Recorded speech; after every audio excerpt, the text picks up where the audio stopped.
Hello students, how are you all? All good? Nice. Students, welcome back to my channel first of all.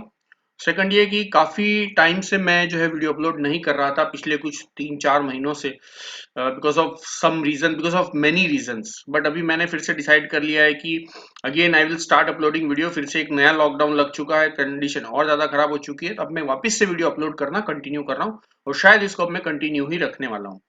ठीक है, तो इसके पहले वाला जो वीडियो था पार्ट 1, उसके अंदर मैंने अपलोड कर दिया था एक्टिविटी नंबर 1 to 5 जो कि हमारे इस चैप्टर की थी। अब मैं आज अपलोड करने वाला हूँ इस वीडियो में एक्टिविटी नंबर 6 to 10। ठीक है, चलो फिर स्टार्ट करते हैं। So archery is a sport. History of archery in India dates back in Vedic इरा।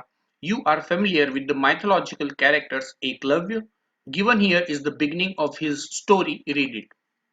तो आर्चरी यानी धनुरंदाजी, जो धनुष बाण होता है वो, ये एक स्पोर्ट्स है इंडिया में। ठीक है, और इसका जो हिस्ट्री है वो काफी पुराना है। वैदिक इरा में जब वेद पुराण लिखे गए थे उस एरा से जो है इसका हिस्ट्री हमारे देश से जुड़ा हुआ है। धार्मिक कैरेक्टर जो है, एक मैथोलॉजिकल कैरेक्टर जो है एकलव्य, उससे जुड़ा हुआ है और यहाँ पे हमें एक एकलव्य की स्टोरी दी हुई है। चलो मैं आपको स्टोरी समझाता हूँ पहले, उसके बाद हम लोग क्वेश्चन आंसर सॉल्व करेंगे। और हाँ, मैं सारे क्वेश्चन आंसर्स आपको इस वीडियो में ही बताने वाला हूँ। ठीक है, this is the story of a long gone era. ये बहुत पुराने एक समय की बात है जो कि जा चुका है। In the country of India, Bharat देश की बात है। नियरली 5000 ईयर्स बैक, लगभग 5000 साल पहले, lived a boy named Eklavya. एक लड़का था जिसका नाम था Eklavya. The son of a tribal chief in the forest of the kingdom Hastinapur. और वो जो था वो ट्राइबल चीफ, मतलब जो ये जाति भील, जो जाति होती है, ट्राइबल जो जाति थी गांव की, उनका जो चीफ था उनका लड़का था। और वो जो किंगडम था उस जगह का नाम जो था वो था Hastinapur. Eklavya was a brave handsome boy, और वो एक बहादुर हैंडसम लड़का था। He was loved by all but was not happy. सब लोग उसे पसंद करते थे, सब लोग उसे प्यार करते थे, लेकिन वो खुश नहीं था। His father saw that something troubled Eklavya. तो उसके पिताजी ने देखा कि यार कुछ तो परेशानी है एकलव्य को। More than once he found his son lost deep in thoughts when other boys enjoyed the pleasure of hunting and playing. तो कई बार उसके जो पिताजी थे, फादर थे, उन्होंने नोटिस किया कि ये जो एकलव्य है बहुत ज्यादा डीप थॉट में है, कुछ गहरी सोच में है। और जबकि दूसरे जो बच्चे थे उसकी उम्र के, वो क्या करते थे, शिकार कर रहे थे, खेलते थे, इस तरह की बात होती थी। वन डे द फादर, तो एक दिन उसके फादर ने क्या किया,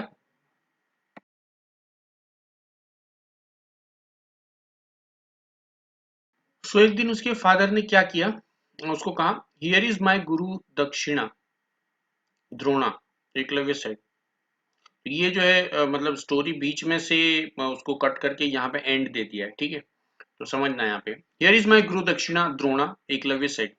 एकलव्य ने बोला कि ये रही मेरी गुरु दक्षिणा। एकलव्य ने ऐसा कहा, I am happy that you have made me your disciple even if I am मियर शूद्र हंटर। तो एकलव्य बोलता है कि मैं खुश हूं कि आपने मुझे अपना शिष्य बनाया, डिसिपल बनाया। Even if I am a मियर शूद्र हंटर, जबकि मैं तो सिर्फ एक शूद्र हंटर हूं, शिकारी हूं बस। द सेज वॉज हम्बल्ड, जो साधु था वो काफी हम्बल्ड हो गया। He blessed the young archer for his courage, और उसने उस यंग आर्चर को, जो धनुरंदाज था, उसको आशीर्वाद दिया। Eklavya, even without your thumb, Eklavya even तुम्हारे अंगूठे के बिना, you will be known as a great archer, तुम जाने जाओगे एक बहुत बहादुर ग्रेट आर्चर की तरह। I bless you that you will be remembered for ever for your loyalty to guru. और मैं तुम्हें आशीर्वाद देता हूं कि तुम हमेशा जाने जाओगे, हमेशा याद किए जाओगे, तुमने जो लॉयल्टी दिखाई है, जो ईमानदारी दिखाई है, जो वफादारी दिखाई है अपने गुरु के लिए, उसके लिए। Drona declared and left forest, तो द्रोणा ने ऐसा बोला और वो जंगल में चले गए। He was moved and grieved at his own action, और द्रोणा को बाद में थोड़ा दुख हो रहा था, उन्हें बुरा लग रहा था। स्टूडेंट्स, ये स्टोरी आधा बीच में से मिस हुआ है। ठीक है, तो ये जो एंडिंग पार्ट है वो मैं आपको समझा रहा हूँ, और लास्ट में फिर मैं बताऊंगा आगे करना क्या है। तो जो गुरु द्रोणा थे वो, उन्हें अपने ही काम से जो उन्होंने किया उससे बड़ा उन्हें दुख हुआ। But he was content that his promise to Arjuna was not broken. लेकिन वो इस चीज से संतुष्ट थे कि उन्होंने जो अर्जुन को जो प्रॉमिस दिया था वो उन्होंने नहीं तोड़ा। The god blessed Eklavya from above, और भगवान ने ऊपर से एकलव्य को आशीर्वाद दिया। But despite this handicap Eklavya continued to practice archery. तो अब जो था एकलव्य ने क्या किया था, अपना अंगूठा काट के और वो दे दिया था उनको, गुरुजी को। स्टार्टिंग में बताया ना कि उन्होंने, एकलव्य ने दक्षिणा में अपने अंगूठे को ही काट के दे दिया। और धनुष चलाने के लिए अंगूठे को बहुत ज्यादा जरूरी होता है, जो वो होता है, जो तीर होता है उसको पकड़ने के लिए, ठीक है। तो लेकिन उसने क्या किया, अंगूठा काट के दे दिया, उसके बाद भी उन्होंने प्रैक्टिस को कंटिन्यू किया। How could you do so, तुम ऐसा कैसे कर सकते हो। When one is dedicated one can make even mountains बो। तो उसने जवाब दिया कि जब मन में लगन हो तो एक इंसान पर्वत भी झुका सकता है। With practice Eklavya could shoot arrows with his index and middle finger and he became a greatest archer than he was ever before. अब उसके बाद क्या करता, अंगूठा उसका जो चला गया, अब वो क्या करता, दो उंगलियां जो थी उनसे, मिडिल फिंगर और इंडेक्स फिंगर, तो ये फर्स्ट वाला जो हमारा इंडेक्स होता है, सेकंड वाला मिडिल फिंगर, तो इन दोनों से वो इस तरह से तीर को पकड़ के भी प्रैक्टिस करता रहा और वो बहुत ग्रेट आर्चर बन गया। His renown spread far and wide, और उसका नाम बहुत बहुत दूर तक प्रसिद्ध हो गया, फैल गया, लोग उसे जानने लगे। When Drona came to know this, he blessed the boy silently and begged for divine forgiveness. जब द्रोणा को ये बात पता चली कि वो इस तरह का तीरंदाज बन गया अंगूठा काट के देने के बाद भी, तो उसने फिर उसको आशीर्वाद दिया और भगवान से उसने माफी मांगी। And true to Drona's blessing, और जो द्रोणा की ब्लेसिंग थी उसी तरह से Eklavya is still praised as the most loyal and brave student in the epic of Mahabharata. तो और उस आशीर्वाद की वजह से आज भी द्रोणा को जो है, एकलव्य को जो है मोस्ट लॉयल, सबसे वफादार और बहादुर स्टूडेंट की तरह जाना जाता है महाभारत के अंदर। महाभारत के बारे में आप सब लोगों ने सुना ही होगा, ठीक है। तो ये था स्टोरी, यहाँ पे डिस्क्रिप्शन है। तो उसके अंदर एक्चुअल में ऐसा होता है कि जो वो धनुषबाजी सीखता है एकलव्य अपने गुरु से, और उसका गुरु बाद में क्या करता है, दक्षिणा में उसे अंगूठा मांग लेता है। तो अंगूठा मांगने के बाद भी वो प्रैक्टिस कंटिन्यू करता है, फिर भी वो बहुत ज्यादा फेमस आर्चर बन जाता है, ठीक है। अब यहाँ पे हमें करना क्या है, work in groups and write the middle of the story, try to build dialogues between Eklavya and his father, Eklavya and Drona, and Arjun and Drona. तो अपने फ्रेंड के साथ स्टोरी के बीच का पार्ट लिखना है, ठीक है, जो मिसिंग है। तो मैं आपको बता देता हूँ। One day is father set पे स्टोरी रुका था और उसके बाद एंड पे आ गया, ठीक है। तो उसमें डायलॉग कैसे बना सकते हैं, one day is father said Eklavya, if you don't like playing with this children, go and learn something new. So Eklavya said to his father, I want to learn archery. तो एकलव्य अपने पिताजी से ये कहा। So one day his father came home and said, I know one person who can teach you archery. मैं एक ऐसे आदमी को जानता हूं जो तुम्हें आर्चरी सिखा सकता है। Eklavya was very excited and he said to his father, tell me who he is. उसने पूछा कौन है, तो उसने बोला कि go, there is one person name Drona and he can teach you archery. So Eklavya very happily went to the person to learn archery, and that person, Drona, Guru Dronacharya, taught him archery very nicely, and very soon Eklavya became a very good archer, ठीक है। ये हो गया। उसके बाद आ गया Arjun and Drona. इन दोनों के बीच में भी डायलॉग बनाना है, क्योंकि द्रोणा ने अर्जुन को प्रॉमिस किया था कि उससे बड़ा कोई तीरंदाज नहीं हो सकता, इस वजह से उन्होंने क्या किया कि इसका अंगूठा मांग लिया। तो उस प्रॉमिस का जो पार्ट है वो मैं नहीं बता रहा हूँ, वो तुम लोगों को बनाना है, ठीक है। मैंने एकलव्य और उस फादर का कन्वर्सेशन बताया और एकलव्य एंड द्रोणा का कन्वर्सेशन बताया, वो स्टोरी में आप लिख सकते हैं। जो मैंने बोला उसको पॉज करके आप रिपीट करके सुन सकते हैं। You can add this into your answer, और लास्ट में क्या कर सकते हैं, अर्जुन और द्रोणा के डायलॉग्स अपने खुद से बना सकते हैं, ठीक है। Let us move on to the next activity, activity number 7। So ये तो सब लोगों ने सुना ही होगा, एक सचिन तेंदुलकर के बारे में, यहाँ पे जो एक्टिविटी हमें दिया हुआ है। Let us find out activity 7, Sachin Tendulkar. Sachin Tendulkar is probably the most famous and popular sportsman in India. सबसे ज्यादा पॉपुलर और फेमस है वो। He has become a public figure but has managed to maintain a dignified, mature outlook, remaining aware of his responsibilities while protecting his privacy. तो बहुत ज्यादा famous है वो, बट फिर भी उन्होंने क्या किया कि अपनी डिग्निटी मेंटेन रखी, अपनी रिस्पॉन्सिबिलिटी को वो समझे, और अपनी प्राइवेसी को भी उन्होंने मेंटेन रखा। When he married Anjali, a doctor and friend from his childhood, he rejected large sum from satellite TV for live coverage. तो जब उन्होंने शादी की अंजलि से, जो कि एक डॉक्टर है, सचिन तेंदुलकर की वाइफ है अभी, तब उनको एक टीवी वाले ने बहुत ज्यादा पैसा ऑफर किया था कि आपकी शादी का मुझे शूटिंग करने दो, मैं टीवी पे दिखाऊंगा और मैं बहुत सारा पैसा भी दूंगा। लेकिन सचिन तेंदुलकर ने उसे मना कर दिया, कहा कि ये एक फैमिली अफेयर है, ये हमारे परिवार का मामला है और इसे लोगों को दिखाने की कोई जरूरत नहीं है। He knows his worth and over the next few years his endorsement are worth 75 million US dollar. उसे पता था अपनी कीमत, और उसके कुछ ही सालों बाद उनके जो एंडोर्समेंट थे, मतलब वो जो एडवर्टाइज करते थे, उससे उनकी जो है वर्थ लगभग 75 मिलियन यूएस डॉलर हो गई, जो कि अरबों रुपए होते हैं इंडिया के। But he is not a grabbler, लेकिन वो बहुत ज्यादा लालची नहीं है, इस तरह के ग्रैबर नहीं है, मतलब वो बहुत ज्यादा उस तरह के पैसों के पीछे भागने वाले उस तरह के इंसान नहीं है। His father who was university professor, उसके जो फादर हैं जो कि एक यूनिवर्सिटी प्रोफेसर भी हैं, taught him a sense of work ethics, और उन्होंने उसको जो है सेंस, समझदारी, वर्क इथिक्स क्या होते हैं उसके बारे में काफी कुछ समझाया भी था। Sachin Tendulkar was born in Mumbai on 24th April 1973। तो सचिन तेंदुलकर का जो जन्म हुआ था वो कब हुआ था? मुंबई में 1973 को हुआ था, 24 अप्रैल को। Since childhood he has trodden a very steady and almost inevitable path to greatness। और बचपन से ही वो, उनका जो रास्ता था एकदम सादा सिंपल और ग्रेटनेस की तरफ ले जाने वाला ही था। बचपन से ही वो कुछ इस तरह के थे। In school at Sharda Ashram Vidya Mandir, he got an opportunity to bat for hours in a competition for under 17। तो वो जिस स्कूल में पढ़ते थे, शारदा दर्शन विद्या मंदिर, वहां पे उनको एक मौका मिला बैटिंग करने का घंटों तक, जहाँ की कंपटीशन था अंडर 17, मतलब 17 साल से छोटे बच्चों के लिए कंपटीशन था। हैरिस मेमोरियल चैलेंज शील्ड, और वो जो ऑर्गेनाइजेशन हो रहा था वहां पे जिस चीज का, वो क्या था? उसका नाम था हैरिस मेमोरियल चैलेंज शील्ड का। He scored his first century for the school at the age of 12 and since then there was no looking back। तो वो जब 12 साल के थे तब उन्होंने अपना पहला सेंचुरी बनाया, शतक बनाया, और उसके बाद से उन्होंने कभी भी पीछे नहीं देखा। ठीक है, अब अपने को क्या लिखा हुआ है यहाँ पे? आगे आगे लिखा है he was 16 years and 205 days old when he made his test debut in November 1989। तो वो लगभग 16 साल के थे, 16 साल और 205 दिन उनकी उम्र थी जब उन्होंने पहला टेस्ट डेब्यू किया, मतलब टेस्ट मैच खेलना शुरू किया नवंबर 1989 में।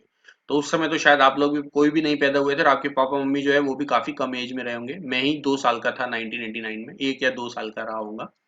तो तब से उन्होंने टेस्ट क्रिकेट में एंट्री कर ली थी। In the national stadium in Karachi, in the very next year, he hit his first Test century at Old Trafford, Manchester, England. और उसके अगले साल उन्होंने टेस्ट मैच में भी एक सेंचुरी लगाई ओल्ड ट्रैफोर्ड, मैनचेस्टर, इंग्लैंड के अंदर। This century was an example of an exercise in technique, concentration, and application beyond his tender age, and it saved a match being lost। और ये जो century था ये एक एग्जाम्पल था एक्सरसाइज का, उनकी टेक्निक का, जो एक्सरसाइज करते थे उसका, कॉन्सेंट्रेशन का एक एग्जाम्पल था, application beyond his tender as, अपनी उम्र से कहीं बड़ा काम करने का एक एग्जाम्पल था, और उसकी वजह से हमारा इंडिया जो है वो मैच हारने से बच गया। Had it come 31 days earlier, he would have been the youngest century maker in the test history। तो उनकी एज से अगर जिस दिन उन्होंने सेंचुरी लगाई टेस्ट में पहली, उससे अगर वो 31 डेज पहले लगाते तो शायद वो दुनिया के सबसे कम उम्र के बल्लेबाज बनते जिन्होंने सेंचुरी लगाई हो टेस्ट में। उसके बाद ये हुआ 91-92 में, ही वेंट टू ऑस्ट्रेलिया। वो कहाँ चले गए? ऑस्ट्रेलिया में। Where they still talk in awe of his century scored in Perth and Sydney, और जहाँ पे लोग अभी भी उन्होंने जो सेंचुरी स्कोर की थी पर्थ, सिडनी में, उसके बारे में आज भी लोग बड़ी ही आश्चर्य से वहां पे बातें करते हैं। ठीक है, आगे बढ़ते हैं। Activity number 8, match A with B. तो अपने को क्या करना है? यहाँ पे मैच द कॉलम है, उसको हमको कॉलम को एक दूसरे से मैच कर देना है। ठीक है, तो ये जो हमारे मैच द पेयर है, इसके अंदर मैं बता देता हूँ आपको आंसर। जैसे सबसे पहला है इंडोर्समेंट। तो इंडोर्समेंट का मतलब हो जाएगा यहाँ पे हो जाएगा अ स्टेटमेंट और action which shows that you approve something और समवन। इंडोर्स करना, जैसे कोई सेलिब्रिटी है, कोई प्रोडक्ट की एडवर्टाइज करते हैं कि ये अच्छा है, वो अच्छा है, या boost is the secret of my energy जैसे सचिन तेंदुलकर करते हैं, तो वो उसको एंडोर्स कर रहे हैं, राइट, उसको अप्रूव कर रहे हैं कि ये अच्छा है। वो शायद सच में भी अच्छा हो, या वो कभी पैसे के लिए भी कोई कई सारे लोग कर देते हैं, ठीक है। दूसरा हो जाता है रिजेक्ट।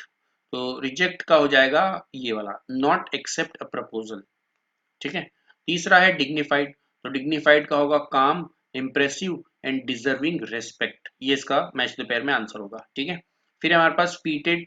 फीटेड का आंसर होता है ये, सेलिब्रेटेड, वेलकम्ड या फिर प्रेज्ड, कोई भी लिख सकते हैं हम लोग, ठीक है। तो ये मैच द पेयर में हो जाएगा।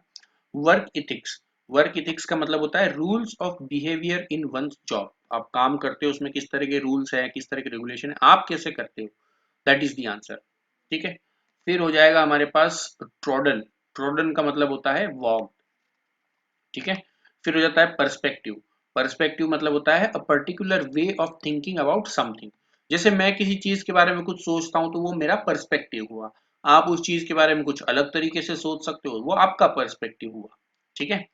और दूसरा है इनएविटेबल। इनएविटेबल का मतलब होता है सर्टेन टू हैपन, अनअवॉइडेबल, ऐसा जो चीज होने वाला ही है, जिसको हम अवॉइड नहीं कर सकते, उसके लिए हम लोग वर्ड यूज करते हैं इनएविटेबल, ठीक है। अब आगे हमें क्या करने को बोला है यहाँ पे, use any six of the word A to write some sentence about your favourite sportsman, ठीक है। तो जो वर्ड आगे वो सारे यूज करने हैं, और उसके बारे में आपको अपने फेवरेट स्पोर्ट्समैन के बारे में सेंटेंस लिखने हैं, ठीक है। तो जैसे डिग्निफाइड, तो फॉर एग्जांपल ले लेते हैं कि मेरा favourite sports person Sachin Tendulkar है, या फिर महेंद्र सिंह धोनी ले सकते हैं, या फिर विराट कोहली, जो भी आपका फेवरेट है, या अगर और कोई है तो बैडमिंटन में गोपी चंद पुलेला, या फिर कोई और रनर है, या कोई आर्चर है, या किसी भी तरह का, राइट। तो उसके बारे में आप ले सकते हैं। तो जैसे लिख सकते हैं पीवी सिंधु, जो कि बैडमिंटन खेलती है, उसने इंडिया के लिए गोल्ड मेडल भी जीता है, तो ऐसा लिख सकते हैं कि PV Sindhu is a dignified person, ठीक है, ये हो गया। फिर दूसरा एक ले लेते हैं वर्क इथिक्स, ठीक है। तो वर्क इथिक्स में ले लेता हूं कि Mahendra Singh Dhoni has very good work ethics, ठीक है। फिर तीसरा वर्ड ले लेता हूं मैं पर्सपेक्टिव। पर्सपेक्टिव में लिख देता हूं कि hmm, Mahendra Singh Dhoni has a positive perspective about India winning the next world cup. तो महेंद्र सिंह धोनी की एक पॉजिटिव पर्सपेक्टिव है कि इंडिया नेक्स्ट वर्ल्ड कप जीतने के बारे में, ठीक है। और इनएविटेबल, ठीक है। तो इनएविटेबल के बारे में हम लोग लिख सकते हैं कि when when you are playing, और या स्पोर्ट्स पर्सन का नाम लेके लिखना है तो Virat Kohli says that loss and victories in a game are inevitable part of the game, ऐसा भी लिख सकते हैं, ठीक है। Virat Kohli says loss and win are inevitable part of a game. हार और जीत एक गेम का अभिन्न हिस्सा है। सर्टेन टू हैपन, वो होने ही वाला है, कभी आप हारते हैं, कभी आप जीतते हैं, ठीक है। तो मैंने यहाँ पे 5 सेंटेंस बता दिए, लगभग 4 से 5, एक मैं आपके लिए छोड़ रहा हूँ एज होमवर्क, वो आप करिए खुद से। नहीं आएगा तो मुझे कमेंट में बताइए, और खुद से बना लेते हैं तो वो भी मुझे कमेंट में लिख के बताओ, ठीक है। तो मुझे पता चले कि यार सच में आप देख के समझ रहे हैं और कर रहे हैं या नहीं कर रहे हैं। आगे बात करते हैं हम लोग एक्टिविटी 9 की। Here is an excerpt of an imaginary interview of M S Dhoni after winning the world cup. तो एक इंटरव्यू के बारे में मतलब बताया हुआ है, इमेजिनरी बताया हुआ है कि एम एस धोनी ने जब इंडिया का वर्ल्ड कप जीता था, तब एम एस धोनी कैप्टन थे हमारी क्रिकेट टीम के, तो उसके बाद एक इंटरव्यू को ऐसे सोच के यहाँ पे बनाया हुआ है। Interviewer, congratulation on your historic win, how do you feel. Congratulation, बधाई हो आपको, आपने बहुत ही एक हिस्टोरिक जीत हासिल की, आपको कैसा महसूस हो रहा है। Dhoni, it is a wonderful feeling, ये बहुत ही अच्छी फीलिंग है। It was the term team spirit which worked so well, और ये एक पूरी टीम का स्पिरिट था, जो पूरी टीम है हमारी उसकी मेहनत थी, जो कि बहुत अच्छे से काम कर गई और हम जीत गए। Interviewer, you really kept your cool even though it was a close finish. बोला कि आप एकदम शांत थे, आपने बिल्कुल भी हिम्मत नहीं आ रही, आप बिल्कुल भी घबराए नहीं, और ये तो एकदम क्लोज फिनिश था, बहुत ही मुश्किल फिनिश था फिर भी। तो धोनी ने क्या जवाब दिया, वेल गंभीर was a great support at the other and. गंभीर एक बहुत अच्छा सपोर्ट था दूसरे साइड मेरे साथ खेलते हुए। It's totally the teams effort, और ये पूरी तरह एक टीम का एफर्ट है, पूरी टीम का प्रयास है। इंटरव्यूअर, कॉन्ग्रेचुलेशन वंस अगेन, बधाई हो आपको एक बार और, धोनी, थैंक यू। ठीक है, तो ये एक अपने को एक स्क्रिप्ट दिया हुआ है इंटरव्यू का। Think of a person whom you admire and would like to interview। आपको सोचना है एक पर्सन के बारे में जिसको आप बहुत ज्यादा पसंद करते हो, एडमायर करते हो, और आप उसका इंटरव्यू लेना चाहते हो। Prepare a set of question that you would like to ask them. तो एक सेट ऑफ क्वेश्चन बनाने हैं जो आप उनसे पूछना चाहते हो। From pairs where one is the interview and other is the interviewee and erect a mock interview. और वो क्वेश्चन में क्या करना है, आपको अपने फ्रेंड के साथ एक पेयर बनाना है, और आपने जो क्वेश्चन लिखे हैं वो आपको अपने फ्रेंड से पूछने हैं, और आपके फ्रेंड ने जो क्वेश्चन लिखे हैं वो आपको पूछने हैं। ठीक है, तो इसके क्वेश्चन मैं कमेंट में डाल रहा हूँ, फर्स्ट कमेंट में। ठीक है, यहाँ पे वीडियो में नहीं बता रहा हूँ, कमेंट सेक्शन में फर्स्ट कमेंट में ये क्वेश्चन लिख के मैं पिन कर दूंगा, जो मैं सोच रहा हूँ कि अगर मैं किसी इंटरव्यू लूंगा तो क्या पूछूंगा। ठीक है, वो मैं कमेंट सेक्शन में आपको बता दूंगा। अब बढ़ते हैं लास्ट एक्टिविटी की तरफ, एक्टिविटी नंबर 10। कंडक्ट, एक्टिविटी 10 क्या बोलता है? Conduct an inter group quiz competition on topics related to sports, there will be 3 round. तो एक इंटर ग्रुप क्विज कंपटीशन करना है, मतलब आपको ग्रुप के अंदर ये क्विज कंपटीशन ऑर्गेनाइज करना है जो कि रिलेटेड होगा स्पोर्ट्स के टॉपिक पे। देयर विल बी 3 राउंड, और वहां पे 3 राउंड होंगे। राउंड 1 जनरल क्वेश्चन, पास राउंड, जनरल क्वेश्चन पूछना है आपको, नहीं आता है तो पास कर देना है। सेकंड राउंड में विजुअल राउंड, जिसमें आपको कुछ चीजें दिखा के ये क्वेश्चन पूछना है, कोई वीडियो दिखा दो या कोई गेम का दिखा दो और उसको पूछो। बैडमिंटन, टेनिस, कुश्ती या किसी भी इस तरह का, कैरम या इंडोर आउटडोर गेम्स के बारे में बता दो। रैपिड फायर राउंड, और फटाफट से क्वेश्चन पूछने, फटाफट से आंसर देने, ये इस तरह से ऑर्गेनाइज करना है, लेकिन ये ग्रुप में करना है। ठीक है, जब स्कूल खुलेंगे उसके बाद शायद कभी आपको मौका मिलेगा तो इस तरह के कंपटीशन आपके टीचर ऑर्गेनाइज करवा सकते हैं। ठीक है, आगे देख लेते हैं क्या है। आगे यूनिट 4 स्टार्ट होता है। ठीक है, तो नेक्स्ट वीडियो में मैं ये स्टार्ट करूंगा, लेट्स ट्रैवल। ट्रैवल तो वैसे मुझे काफी अच्छा लगता है, पसंद है, और मैं बहुत जगह ट्रैवल भी करता हूँ। मेरा ऑलरेडी एक ट्रैवल चैनल है जिसपे मैं ट्रैवल व्लॉग अपलोड करता हूँ, अगर आपने नहीं देखा हो तो जाके देखना। परमानेंट पैसेंजर्स के नाम से मेरा ट्रैवल व्लॉग है, जिसके अंदर मैंने ट्रैवल के वीडियो अपलोड किए हैं। ठीक है, तो नेक्स्ट वीडियो में मैं जो है एक्टिविटी नंबर 4 अपलोड करूंगा, और उसको उसके बारे में आपको सारे बता दूंगा। अगर वीडियो बड़ा बनेगा तो मैं शायद उसको 2 पार्ट में बनाऊंगा, और नहीं तो फिर एक पार्ट में ही सारी एक्टिविटीज अपलोड कर दूंगा। ओके स्टूडेंट्स, आई होप कि आप लोगों को समझ में आ गया है। समझ में आया तो कमेंट में एक बार मुझे जरूर से बताओ कि यार कहाँ डिफिकल्टी आई और क्या समझ में आया और क्या समझ नहीं आया। ठीक है, मिलते हैं फिर नेक्स्ट वीडियो में, अभी के लिए इतना ही। Goodbye for now, have a nice day.